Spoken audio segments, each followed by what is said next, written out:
Kita bergeser ke Mataram, pemirsa. Seorang ayah di Mataram tega menganiaya bayi kandungnya yang masih berusia 2 bulan hingga babak belur hanya karena gara-gara ini sang bayi sering rewel. Pelaku saat itu sedang menikmati rokok dan kopi di belakang rumahnya, merasa terganggu dengan tangisan bayinya.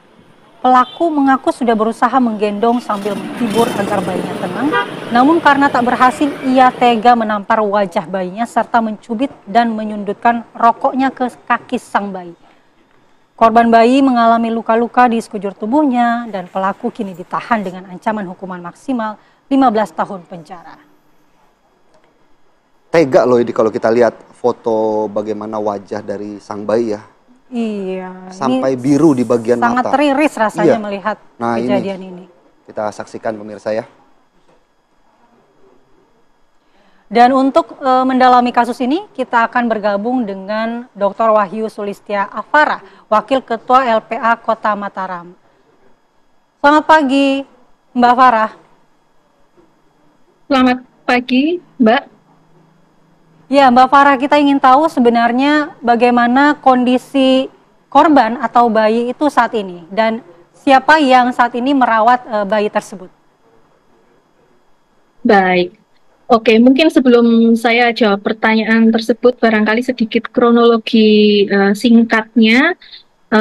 Jadi kami dari LPA Kota Mataram mendapatkan laporan pertama kali via nomor hotline kami, dihubungi oleh pihak Humas, Rumah Sakit Umum Daerah Kota Mataram, pada hari Jumat 9 Mei pagi hari, kurang lebih jam 5.45. Yang kemudian disampaikan bahwa ada korban ya, bayi usianya waktu itu kurang dari 2 bulan, tepatnya 1 bulan 27 hari menjadi korban kekerasan fisik. Dan kemudian rumah sakit meminta kami untuk melakukan pendampingan karena terdapat beberapa permasalahan terkait administrasi kependudukan. Gitu. Jadi bayi ini belum punya akta kelahiran gitu ya. Jadi untuk mempermudah itu biasanya memang kami berkoordinasi dengan pihak rumah sakit untuk melakukan pendampingan. Kemudian relawan kami menjangkau ke rumah sakit dan mendapati bayi sudah mendapatkan perawatan saat itu.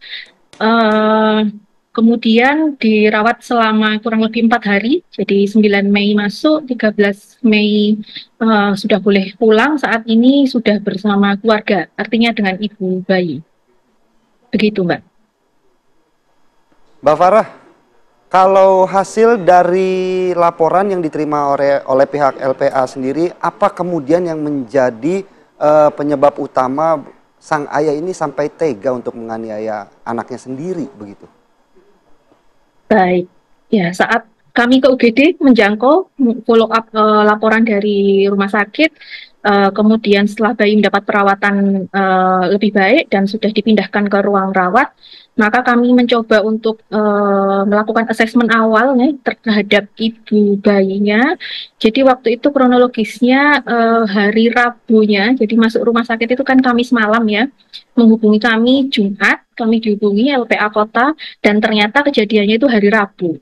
Jadi Rabu sekitar sore ini, sore hari bayi ini nampaknya sakit.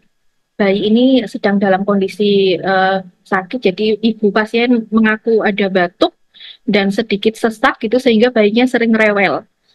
Nah, waktu itu ibu bayi memegang anak pertamanya, jadi handle bagi tugas gitu ceritanya.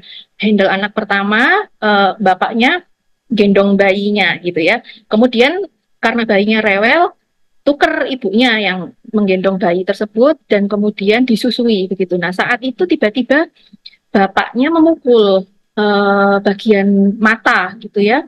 Ibu mencoba melindungi bayinya, tapi kemudian ada adu mulut, bahkan ada kekerasan fisik juga terhadap ibunya gitu. Sempat akhirnya bayi dipukul dadanya juga, bagian dada, dan membuat bayi terhenti menangis. Gitu pengakuan ibunya. Berhenti menangis, tiba-tiba diam.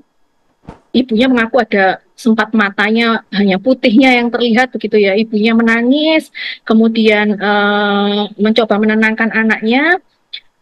cekcok, adu mulut, kemudian bapaknya mengancam supaya ibunya tidak keluar rumah gitu ya. Jadi ibunya akhirnya tidak bisa kabur.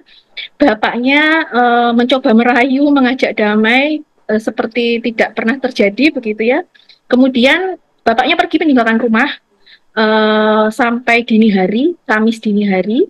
Kemudian ibunya yang tadi bersama kedua anaknya hanya tinggal di dalam kamar. Kemudian sekitar pagi, Kamis pagi jam 11 itu kemudian ada saudara iparnya yang datang menanyakan kondisinya. Nampaknya bapak dari bayi ini sempat mungkin bercerita begitu ya kepada saudaranya, dan kemudian saudaranya ini kemudian mendatangi dan melihat kondisi korban. Saat melihat kondisi korban, maka disarankan untuk ibunya melapor ke Polres. Saat itu langsung melapor ke Polres, dilakukan visum, dan baru dirujuk ke Rumah Sakit Umum Daerah Kota Mataram sekitar jam 9 malam, Kamis jam 9 malam.